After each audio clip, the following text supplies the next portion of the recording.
powerful, specific biosolution for plant health. We are. It's called FPE. Exactly. And we've got the source materials here that lay out everything, not just the recipe, but the actual biology behind it. So let's just jump right in. Okay, so EMFTE, it stands for EM fermented plant extract. Right. And its function is basically to act as an immune booster for your plants. It enhances growth by extracting all these biologically active substances and minerals straight from leaves. So you're pretty much brewing your own high-end plant tonic. That's a great way to put it. But here's the thing that first caught my eye in the materials. It's this weird little detail. They categorize this solution, symbolically, with the letter P. As in phosphorus. Yeah, phosphorus. And that just seems strange, right? I mean, this is a leaf extract, not some kind of mine mineral. So why that connection? That symbol is actually the whole key to understanding it. It's not about what it is chemically. Yeah. It's about what it does. Phosphorus is vital for root growth, for energy, for flowering, and the bioactive compounds you get from this fermentation process, they stimulate those same functions. I see. So it's like a biological parallel, not a chemical replacement. You've got it. It tells the gardener what to expect from it. That's fascinating. Okay, so to get that function, let's get into the recipe. What exactly do we need for, say, a standard 20-liter batch? It's very precise. You need to start with 3 kilograms of soft, fresh plant leaves. Any particular kind? The sources suggest things like fruit trees, legumes, even aromatic herbs. They all work really well, and you need to cut them up and put them inside a nylon mesh bag. Like an onion bag or something similar. Exactly, just to keep it all contained. Okay, so that's the plant matter. What about the liquid?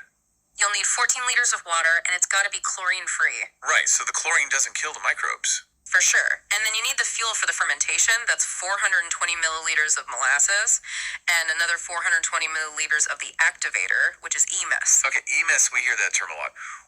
What exactly is it doing in there? What makes it the activator? Well, EMES stands for effective microorganisms. It's essentially a cocktail of beneficial bacteria and yeasts. They're the engine of this whole process. They eat the molasses, and that gives them the energy to break down the leaves, releasing all those valuable compounds. So that's why the precision is so important. You're feeding an army of microbes. A very specific army, yeah. Okay, so we mix the water, molasses, and EMES in our 20-liter barrel. Then we add the bag of leaves. The notes also say you have to use stones to weigh the bag down. Absolutely non-negotiable. Really? Yeah. If any of that plant matter is exposed to air, it will just oxidize or grow mold, and the whole batch is ruined. You need it completely submerged for anaerobic fermentation. And then you seal it up tight and store it out of the sun for 14 days. Why that specific time frame? 2 weeks. That seems to be the sweet spot. It's the time needed for the microbes to do their job most efficiently, to extract and convert the maximum amount of nutrients into a form the plants can absorb. So by day 14, the solution is at its peak potency. Exactly.